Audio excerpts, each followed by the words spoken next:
Peter Mandelson should never have been appointed, and the Government will comply with the humble address. I will update the House further in due course, and Madam Deputy Speaker, I commend the statement to the House. I call the Shadow Chancellor of the Duchy of Lancaster. Thank you very much, Madam Deputy Speaker, and thank you for your remarks at the outset of this statement. I do thank the Minister for advance sight of the statement that I received at 1:30, but I will note that this whole business is really about transparency. And the fact is that the government has had to be dragged to do this by members of this House, by members on both sides of this House, and so to produce a 135-page document and put it online 23 minutes before this debate is really not acceptable at all. And I do respect the Chief Secretary coming and doing this himself, but it really ought to be the Prime Minister sitting there, because all of this is about the Prime Minister's judgment. And so it's very convenient that this document was published after Prime Minister's questions today, when the man who made the decision, the man whose judgment is in question, could have been put under scrutiny by honourable members. Exactly. There are very many questions that arise from the documents published right now. I will put a few on record, and then I will return to the central theme. There is the issuance of severance pay, which the Chief Secretary to the Prime Minister referred to. Why did ministers agree to any severance pay, given what had happened? I think a lot of our constituents will be disgusted that Peter Mandelson received £70,000. Will Peter Mandelson's full declaration of interests that he is supposed to have handed over when he was appointed be published? I don't believe that they are included in the tranche today. Is this because of a police request, or is it for some other reason? Will the Chief Secretary publish a register of withheld and delayed documents so that the House can be aware of what is being held back? And will he give us a little more information, either now or in the future, on redactions? It is important that this House understands who is deciding on what will be redacted. This awful saga involving Jeffrey Epstein continues. I understand that as this House meets, one of his ranches in New Mexico is being investigated because there are reports that bodies are buried there. At the centre of this scandal was a very rich and powerful man who despicably abused his position, and he was helped to become rich and powerful by his associates. One of those associates was Peter Mandelson. So while, of course, I associate myself with the remarks made by the Chief Secretary about Epstein's victims, it's very clear that those victims were not in the Prime Minister's mind when he appointed Peter Mandelson. The Prime Minister has already admitted that he knew Mandelson had maintained his friendship with Epstein even after the latter's conviction for his terrible crimes. That was a bad choice, and it's a choice that we can now read about in black and white, Madam Deputy Speaker, on page 11, where the Prime Minister was told after Epstein was first convicted of procuring an underage girl in 2008, their relationship continued across 2009 to 2011, beginning when Lord Mandelson was Business Minister and continuing after the end of the Labour government. Mandelson reportedly stayed in Epstein's house while he was in jail in 2009. Now, the Prime Minister claims that he was lied to. He wasn't lied to by this due diligence document. And it may be that Mandelson denied these claims. And if so, maybe the Prime Minister was lied to. But he was lied to by an inveterate liar who had been fired twice before. And we're supposed to believe, Madam Deputy Speaker, that the Prime Minister, who was once the chief prosecutor in this country, couldn't see through this nonsense. It beggars belief. Over the coming hours and days, we'll see whether these documents reveal why the Prime Minister's judgment failed so badly. But we must suspect that it was because his then Chief of Staff was Mandelson's protégé. And Morgan McSweeney had set up Labour Together, the Prime Minister's private campaigning organisation, and Peter Mandelson had advised Morgan McSweeney on the establishment of that organisation, and that organisation had been responsible for breaking electoral law so that it could hide the sources of its funders from the public and from the Labour Party. And then Labour Together had sought to intimidate and smear journalists who revealed that wrongdoing, and it provided hundreds of Labour MPs and many of the top brass in the Cabinet with free money and free services. This, Madam Deputy Speaker, was the ultimate job for the boys. The Prime Minister knew all he needed to know. It was on him. It's on him now. He let his party down, he let his country down, and I very much doubt that either will trust him again. Thank you, Madam Deputy Speaker. The Shadow Chancellor of the Duchy asked me a number of questions, which I will take in turn. The first was on severance payment. He asked me, Madam Deputy Speaker, why that payment had been made and who approved it. As I set out in my opening statement, Peter Mandelson was employed as a civil servant, not as a minister. That meant that on his summary dismissal by the Prime Minister, he had the right to take a claim to the Employment Tribunal. As you can see in the documents, Peter Mandelson asked for a much larger sum, with the implied threat that that would be taken through legal proceedings with associated legal costs. The government, wouldn't have wanted to pay £1 to Peter Mandelson. But in contrast to the cost to the taxpayer of Employment Tribunal legal fees and maybe a payment that in the advice would have been higher than the amount that was given, the government reluctantly agreed to that award. The Prime Minister has since said that Peter Mandelson should either return that money or donate it. On the question of who approved the severance payment, the House will see from the documents that the request from the Foreign Office was made to the Treasury. The payment was approved in line with Treasury business rules, albeit reluctantly, and with an express condition that a non-disclosure agreement was not allowed in these circumstances. And for the sake of completeness, there is reference in the bundle to that business case requiring my approval, and I can confirm to the House I did not receive that request or indeed approve it. The Shadow Chancellor of the Duchy of Lancaster asked me then about some of the documents, namely about redactions and a register of withheld documents. On the question of a register of withheld documents, with permission, Madam Deputy Speaker, I would need to take that away to take advice from lawyers in the Metropolitan Police to be able to say whether these documents are being held for their criminal investigation or not. I hope that the House is somewhat reassured by the mechanism we have been able to establish with the chair of the Select Committee, who has sight of these documents, albeit in a contained and controlled way. Redactions in the documents that are made by government are only to protect the names and contact details for junior civil servants, as is due practice. Other redactions that relate to international security and international relations are done with the approval of the Intelligence and Select Committee. He lastly asked me about the report from the Cabinet Office to the Prime Minister.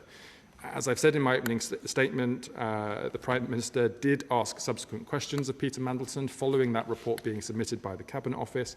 These questions were undertaken by his advisers in number 10, and whilst this is a document that we can't publish at this time, the Prime Minister is very clear that he regrets having believed the lies that Peter Mandelson put before him. Rachel Maskell. Madam Deputy Speaker, clearly Peter Mandelson's associations bring a real stench to the appointment processes, but I want to know about the business associations and the way that they are scrutinised within the process, because clearly we know that Peter Mandelson's PR company, Global Counsel, had strong associations, a client in fact, Palantir, who has won lucrative contracts from successive governments. I want to understand if the papers demonstrate those associations and the associations that Peter Mandelson then brought into government. My honourable friend will see from the documents being published today that those commercial interests were raised by the Cabinet Office and established processes were put in place where new members of the civil service have to remove those commercial interests before taking office. And there is some commentary in the bundle about the conversation with Peter Mandelson in advance of his appointment as Ambassador to the United States, specifically about that question. Having said all of that, part of the review that we are now taking forward is another look at the business appointment rules to make sure that the processes that were applied in these circumstances are robust enough in the situation in which we're discussing. And if we need to further strengthen them, we stand ready to do so. The Leader of the Liberal Democrats, Sir Ed Davey. Thank you, Madam Deputy Speaker, and can I thank the Chief Secretary for advance sight of his statement. It is a stain on our nation that we're even having to go through this. It's right that we keep Epstein's victims, survivors and families at the front of our minds. Today, Madam Deputy Speaker, marks the first day of Britain's own Epstein files. And for a close friend of Epstein to have been made Britain's ambassador to the United States is a shameful part of this affair that is the Prime Minister's responsibility. It is disappointing that he is not here now to answer for that and his catastrophic failure of judgment with respect to Mandelson. Peter Mandelson's close relationship with Jeffrey Epstein and the fact that it continued long after Epstein's conviction for child sex trafficking have been reported by both Channel 4 dispatchers in 2019 and the Financial Times in 2023. Has the Prime Minister told the Chief Secretary personally how those reports made him feel and why he still felt it was right to appoint Mandelson anyway? Mandelson's £70,000 payout is an insult to Epstein's victims, and if he had a shred of decency left, he would donate it to charity. But the Chief Secretary's explanation as to why the government made that payout simply won't wash. Madam Deputy Speaker, with a very limited number of documents being released today, the wait goes on for the rest of Britain's Epstein files. That includes the documents related to Andrew Mountbatten Windsor, required by the humble address our party passed a fortnight ago. I very much hope the government will get them out as quickly as possible. It has taken 5 weeks from the Mandelson humble address to publication today. So can the Chief Secretary guarantee that the first Andrew papers will be published within the same time frame by the 31st of March at the latest? Thank you, Madam Deputy Speaker. As I've said to the House, the Prime Minister regrets having appointed Peter Mandelson as Ambassador to the United States. It was the wrong decision. He has apologised for it. On the question of severance, as I say, the government would not have wanted to give £1 to Peter Mandelson, but it was the quickest way to remove Peter Mandelson as ambassador and a member of the civil service. And as the leader of the Liberal Democrats says, and the government agrees with him, the honourable thing to do would be to donate that money to an appropriate charity. On the question of the humble address, the one that was brought forward by the Liberal Democrats is being managed by the Department for Business and Trade. I know they're working on that now and will come forward with updates in due course. And as I said in my statement, the Cabinet Office will come back with a further tranche of documents in relation to this humble address as soon as possible. Justin Matters. Thank you, Madam Deputy Speaker. If one of my constituents came to see me and told me that they'd lost their job or been sacked because they had lied during the application process and wanted compensation, I would tell them that they had absolutely no chance of doing that. So I really struggle to understand why we paid a penny. I understand what the Chief Secretary has said about not wanting to do that, but really the risk of an employment tribunal claim in these circumstances is minuscule. And he's absolutely right. That money should have been paid to a victims' charity. So will he now press Mandelson to do the right thing and give that money to the victims of abuse? I thank my honourable friend for his question. He and the House will see from the bundle of documents today that the government acted on the basis of legal advice in awarding that settlement payment. But I agree with him wholeheartedly and repeat from the dispatch box that the honourable thing for Peter Mandelson to do was to donate it to an appropriate charity. Committee Chair Simon Hoare. Deputy Speaker, and I acknowledge what the Chief Secretary has said with regards to my role as the Chair of the Committee looking at documents sort of pro tem on behalf of the House, and that will be done, as he knows, properly. Now, just following on the point that the Honourable Gentleman has just raised, the Chief Secretary is of course right that under the civil service rules, Mandelson could have made a claim to a tribunal. He's right on that. But the Honourable Gentleman is also right. Anybody who has secured a position by deception would find themselves standing on the thinnest of thin ice with no chance at all. And the approach that Mandelson has shown in the original claim that he made just underscores the shamelessness of the individual in question. So my direct question to the Chief Secretary is this. On the point that, because he's admitted that the Prime Minister was lied to, that is a deception, was legal advice sought as to the likely outcome of any employment tribunal case brought by Mandelson. If it was, what that advice was, and if it wasn't, why not? The advice, Madam Deputy Speaker, is in the bundles that have been published today. The honourable gentleman has to forgive me for not being able to refer him precisely to the right page at this moment, but they are in the documents today. And whilst it is not for me to defend the claim that Peter Mandelson was making against the government, I would just say to the House that one of the issues would, of course, been the legal fees in actually defending that claim at the Employment Tribunal itself, a cost to the taxpayer, even if in the end the government would have been successful. And it was those considerations that were put to the government in advice, which is why that settlement figure, which was a much lower figure than the legal fees and potential settlement being asked for, was the case. Lewis. And some of the points were very relevant. But this isn't just about technicalities, about lapses of judgment. This is about a wider, rotten political culture, a 30-year project where proximity to wealth and power isn't a means to an end, it is the end goal. That's what Peter Mandelson represented, and he wasn't just about him being the ambassador or selected to be ambassador. He was at the heart of the political project around number 10.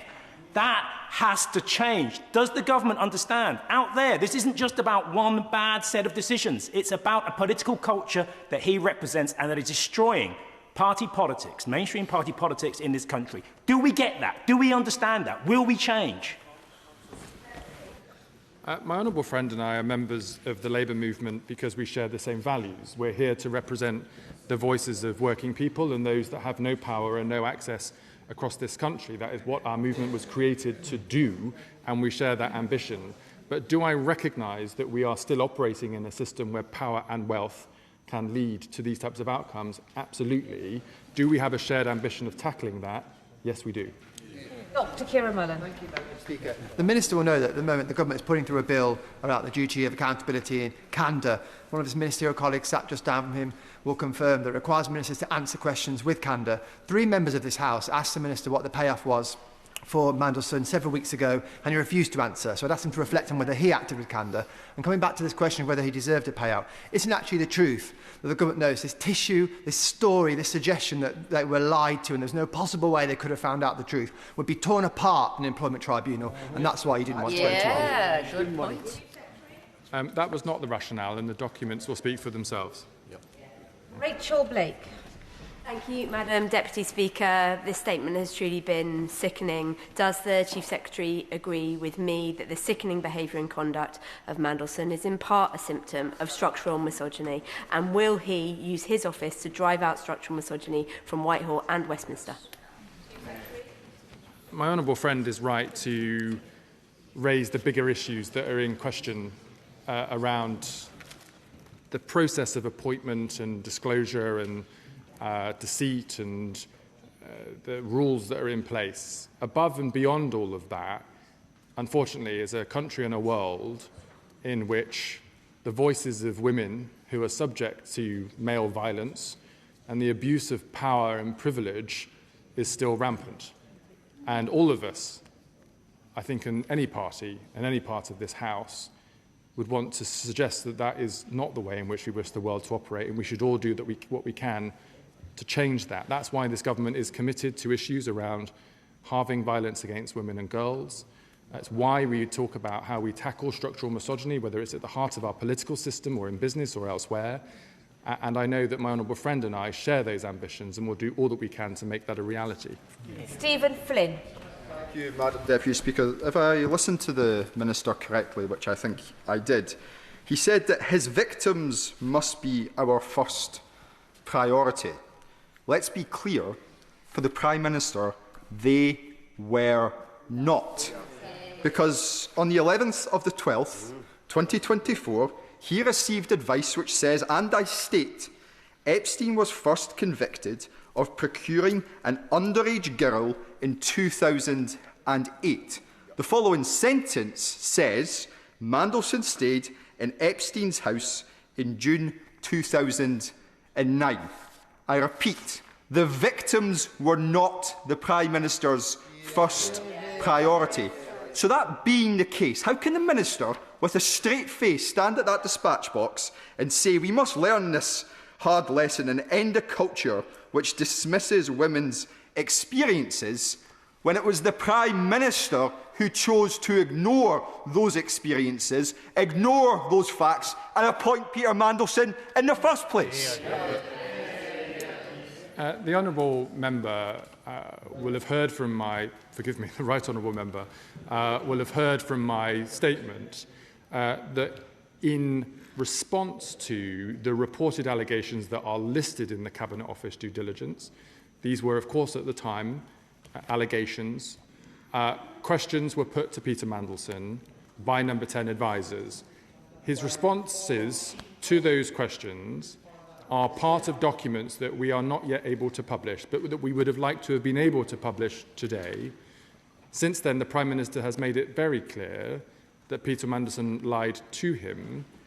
He regrets believing those lies, and if the depth and extent of that relationship, which nobody in this House understood until the Bloomberg publication of documents and the US Department of Justice disclosures, he would never have appointed him in the first place. Steve Witherden. Thank you, Madam Deputy Speaker. The release of documents outlining what was known about Mandelson's association with Epstein is welcome. Mandelson's avarice, his business connections and his malign influence within the Labour Party are simultaneously why he was made ambassador and why he was useful to Epstein. Does my right honourable friend agree that we should be seeking to distance ourselves from flawed democracies that are drifting towards authoritarianism, such as the United States, rather than using those associated with sex offenders in order to strengthen such relationships? My honourable friend will know from the statements of the Prime Minister and the documents being published today that he regrets having ever appointed Peter Mandelson as ambassador to the United States, and that in our country we rightly respect the rules that are in place that need to be observed, that there must be clear consequences for people who breach them. And as I've said in earlier answers, that even in our country we have much further to go to tackle violence against women and girls and structural misogyny, and that we should all have a shared ambition for tackling that as quickly as possible. Sir Julian Lewis. The Chief Secretary deserves our admiration for always being calm and courteous, even in the most trying circumstances, but he really mustn't take us for fools. Oh, yes. Peter Mandelson had a reputation as one of the most slippery and sleazy characters in modern British politics. The Chief Secretary confirms that the Prime Minister was warned about what Mandelson had done in continuing a relationship with Epstein after he had been sent to jail for abusing a young girl. He is saying that, well, the Prime Minister didn't know the depth of this relationship. Is he really expecting us to believe that a shallow relationship with a convicted paedophile is okay? I would just say to the right honourable gentleman that at the time of the appointment, there were public comments from Peter Mandelson, I think in a Financial Times interview, where he had said that his relationship had ended much earlier than documents now show was to be the case. On the back of the Cabinet Office reports about those newspaper stories, the Prime Minister had further questions put to Peter Mandelson, documents for which we will be able to publish in due course, and that's why the Prime Minister says that he regrets having believed Peter Mandelson's lies and wished he'd never appointed him in the first place. Byrne. The appointment of Lord Mandelson was not just a catastrophic error of judgment that has caused profound damage to this government's reputation.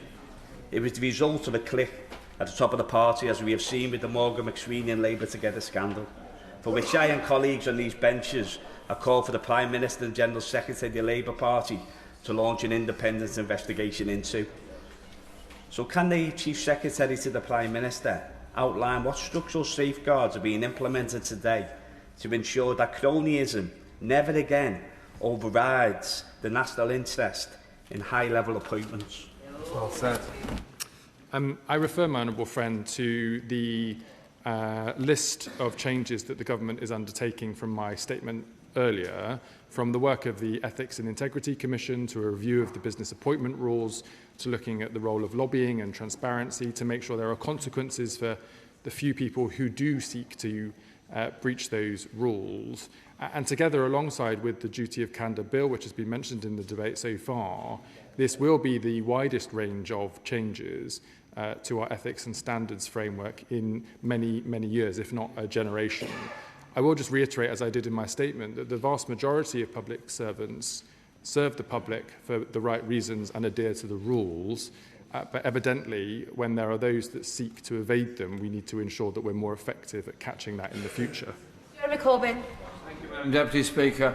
I find this faux outrage about Mandelson really astonishing. He was a man that was closely involved with the current Prime Minister, the leadership of the Labour Party, ever since Tony Blair, and very closely since 2020. They must have known his character. They must have known what he was like. In the documents that the government is now producing, will we know every piece of advice that was given to the Prime Minister by his officials and by the Foreign Office, and specifically, will there be a record of any verbal briefings given to the Prime Minister before he made this calamitous decision to send Mandelson to Washington? I think the public need to know why the Prime Minister, despite all the knowledge about Mandelson, felt the need to go ahead with this appointment. To answer the right honourable gentleman's question, the tranche of documents today that relate to the appointment and then the dismissal of Peter Mandelson as ambassador are inclusive of all of the documents held by government, bar those which have been held back by the Metropolitan Police for their criminal investigation. There are no other further documents that have not been published. John Slinger. Madam Deputy Speaker, the Prime Minister rightly called for the removal of peerages from disgraced peers. So can the Chief Secretary set out to the House when we might have an update about the proposed legislation in that regard? Can I thank my honourable friend for the question? As the House knows from previous statements on this issue, we want to ensure that where people break the rules, there are consequences for that behaviour. One of the areas where this was not the case was the appointment of life peerages in the other place, where there were no provisions for taking a peerage from somebody in any circumstance, which has been a problem in the past in relation to criminal convictions and other disreputable behaviour. It's right, therefore, that the government is working with the other place to bring forward legislation to give the authority and powers for that to happen in the future, and will be coming forward with those proposals in due course. Smith. Mr. Speaker, two Global Council clients benefited from direct government defence awards. There were Global Council staff flying to Washington parties to join Peter Mandelson. Could the Minister confirm that either in this bundle or in future documents there will be a rigorous view and report to Parliament of the background to those awards and to all of the parties? There'll be guest lists for those parties, just so that Parliament can see what happened and how we improve things and make sure that never happens again. I can confirm that all other documents that are in the scope of the humble address that are not being published today will be subject to the Metropolitan Police and clearance from the Intelligence and Security Committee, published in the next tranche. Richard Bergen. Thank you, Madam Deputy Speaker. And I hold in my hand the advice that was given to the Prime Minister before he made the decision to appoint Peter Mandelson as ambassador to the USA. Reading this advice document, it's clear that the Prime Minister wouldn't have given the go-ahead for this individual, Peter Mandelson, to stand as a Labour candidate for Town Council, but instead he was elevated, despite what's in the document, despite what was known, to this most important of positions. There's a whole section entitled Relationship with Jeffrey Epstein. The question that has to be asked is, how did it even get to the stage where the Prime Minister was interviewing Mandelson for this job and considering him for this job? The simple answer is political.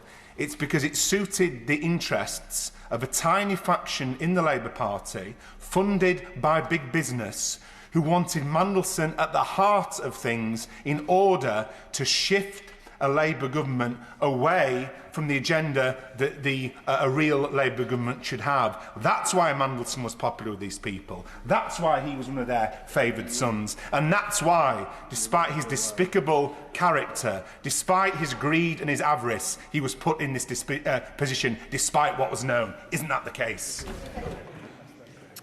It's not for me, Madam Deputy Speaker, to speak on behalf of Peter Mandelson, but evidently he put himself forward for this role, which is how he ended up in the process in the first place. To the question of his appointment, as I've said to the House, the Prime Minister regrets his appointment and apologises for it, and had he known what the House now knows, he would never have appointed him in the first place. Much, Madam Deputy Speaker. In his remarks, the Chief Secretary mentions policy and process weaknesses in our political system, and he's right to do so, but surely the real failure is one of the Prime Minister's judgment. He also talks about the depth of Mandelson's relationship with Epstein not being known, but Mandelson's character was, and it was known for a long time. There was a long-standing interview exercise when somebody was applying to be a press officer for the Liberal Democrats. Peter Mandelson has resigned in disgrace again. Draft the press release.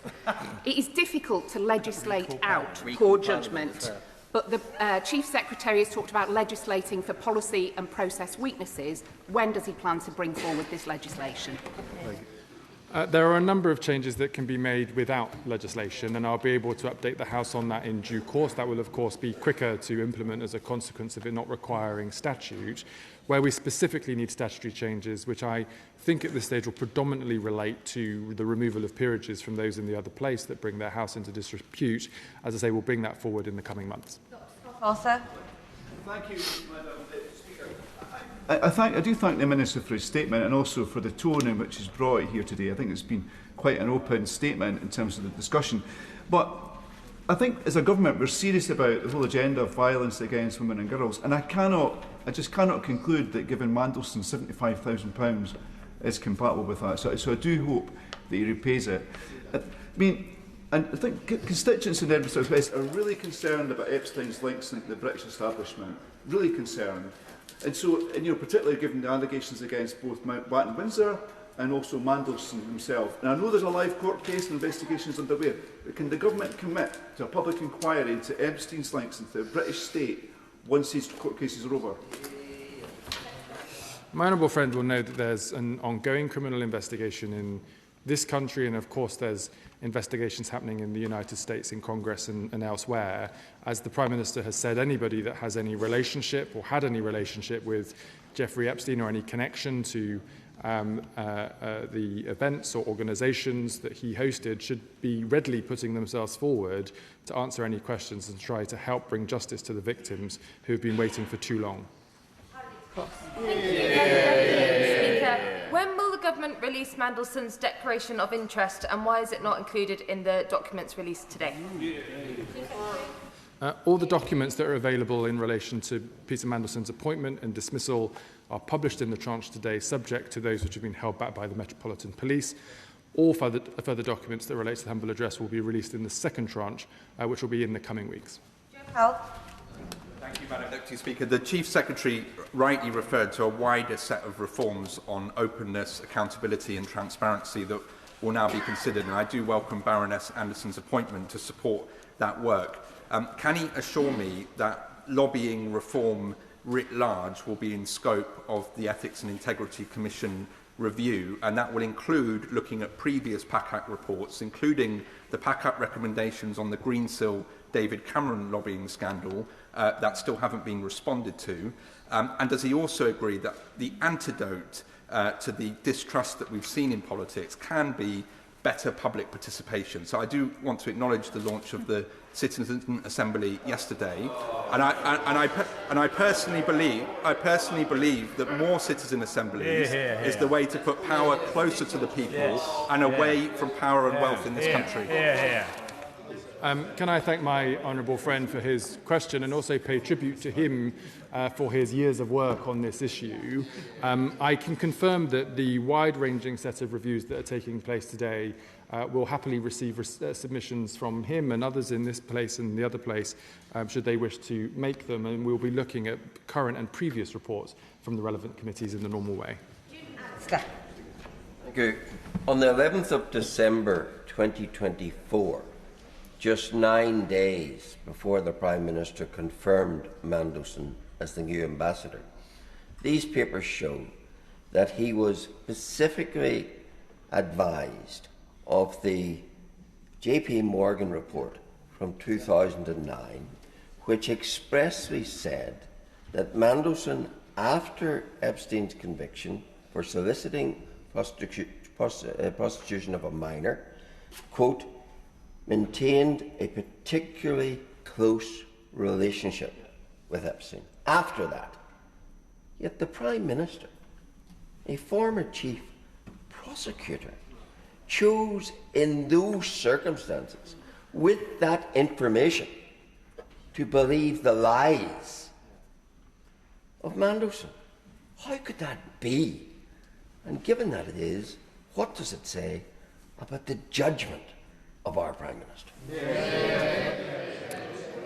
The Prime Minister has said that he regrets believing the lies of Peter Mandelson, and had he known the depth and extent of the relationship that we now all know and have confirmed, he would never have appointed him in the first place.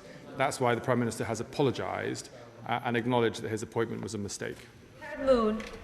Whereas, Madam Deputy Speaker, Epstein was a truly despicable criminal, and Mandelson's lying and actions with Epstein shamed the nation.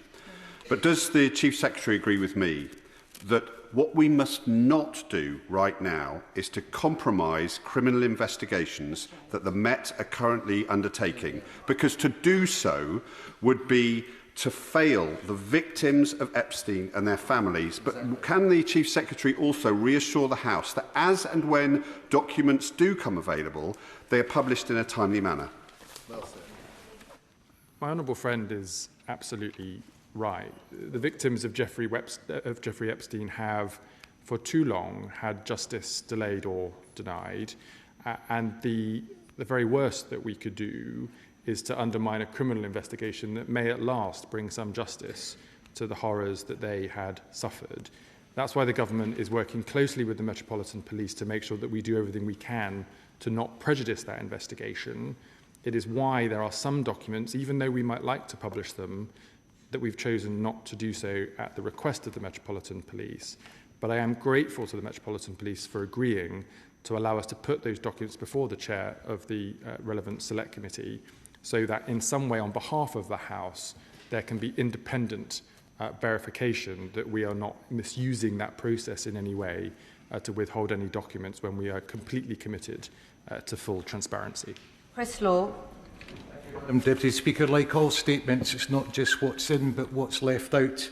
We learned today that the due diligence, which has not been spoken about in any detail in the statement, provided to Prime Minister Keir Starmer before Peter Mandelson's appointment as a US ambassador, warned in it will quote, a general reputational risk.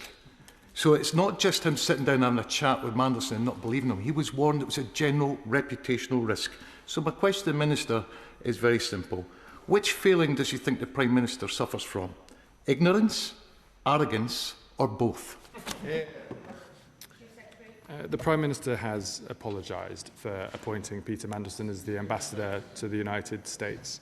He believed the lies that Peter Mandelson put to him in response to questions about his relationship with Jeffrey Epstein.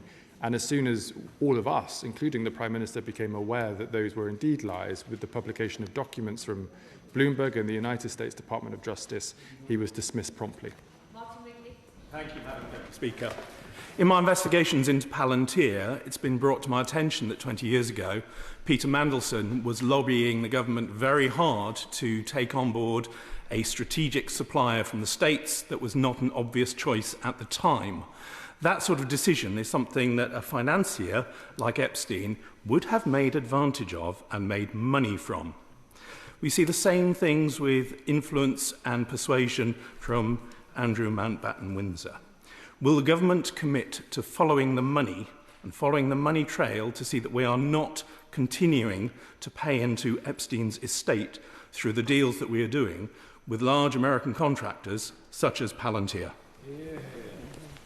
Madam Deputy Speaker, I'm not familiar of the details of the case the honourable gentleman raises. But if he wishes to write to me with those details, I can commit to him that we will look at them. Final question, Stephen Gethin.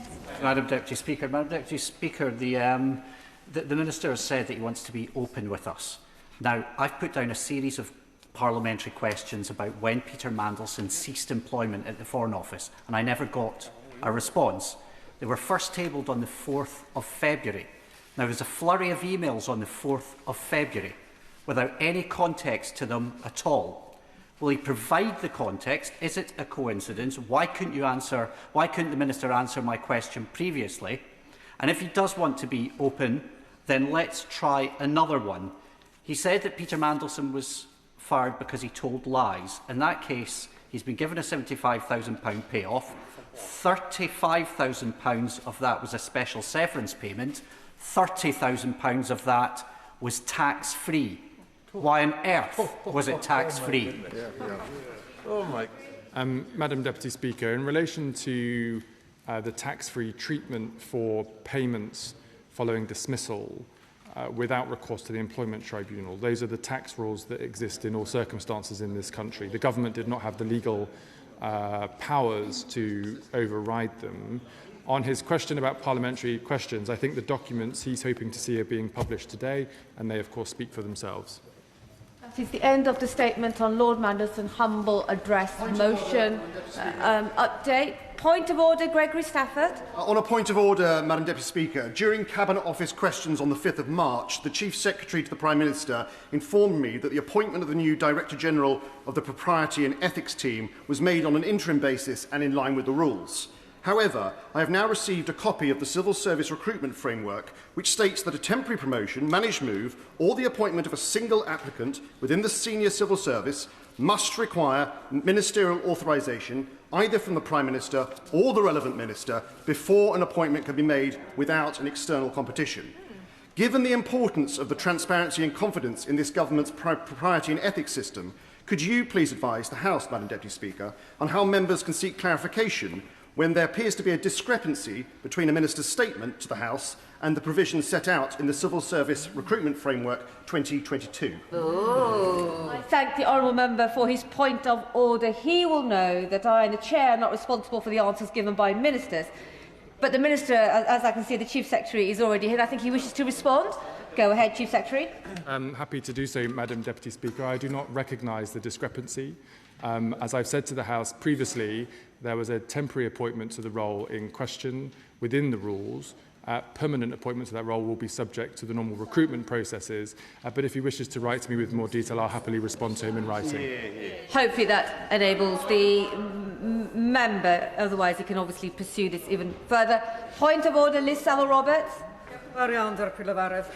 Has the Speaker received any notice of a statement from the Government following the question from my honourable friend, the member of Arbroath and Broughty Ferry, to the Prime Minister this morning regarding the contents of a memo from the Prime Minister to Cabinet members advising them to disregard opposition from devolved governments to direct interventions by Westminster ministers? Could she advise me how the long-standing Sewell Convention, which enshrines the protocol that Westminster governments do not intervene in devolved matters in Wales, Scotland or Northern Ireland, has been respected in this matter? And could you direct me to which bin this has been filed by the government? I thank the honourable member for giving notice of her point of order. I have received no such indication from the government, but I can see that the Chief Secretary wishes to respond in person once again. Thank you, Madam Deputy Speaker. The issues raised in the Cabinet note that's been, I understand, leaked to journalists are important, and the government takes them seriously. The Sewell Convention is an important framework for the role in which the UK government respects the devolved responsibilities of devolved governments, one for which I am the responsible minister, which is why I have repeated engagement with the First and Deputy First Ministers of the devolved governments about our relationship working together. However, I will just remind the House that devolved governments are important, but in Scotland, Wales and Northern Ireland there are two governments, the UK government and the devolved government, and that's why we retain the right to deliver for the people of Northern Ireland, Wales and Scotland, as well as in England. Point of order, Stephen Gethin. Point of order, Madam Deputy Speaker. And can I firstly apologise to you that I've not been able to give you notice of this, but this is in reference to the response and to the documents. I put down a written parliamentary question about when Peter Mandelson left his employment. on the 4th of February. The emails on the 4th of February show that officials knew the answer to that question the 16th of October. Yet not only was my question late when it came back and I had to put down a second question, but no answer was forthcoming. Now, Madam Deputy Speaker, we have a role here and a job here to keep this government to account. They knew the answer to the question and they did not answer that question, and I know that you will take that extraordinarily seriously, Madam Deputy Speaker. Thank the member for... I didn't get prior notice of his question, but I can appreciate how anxious he would be. It's incredibly important that members who are sent here by their constituents have their questions answered to quickly. I think that the Chief Secretary wishes to respond in person. That's very fast indeed. Thank you, Madam Deputy Speaker. I can only apologise to members of the House if answers to parliamentary questions have not been quick enough to meet the expectations of members of the House. I'll just remind members and the honourable member in question that, of course, all of the documents that have been published today have had to go subject to checks with the Metropolitan Police and the Intelligence and Security Committee to not prejudge criminal investigations, which, as I'm sure he and all members across the House will agree, we do not want to interfere with inappropriately. I'm sure if responses to members were forthcoming, the Chief Secretary might not have to respond at the dispatch box to points of order. I'll allow the front benches to shuffle over.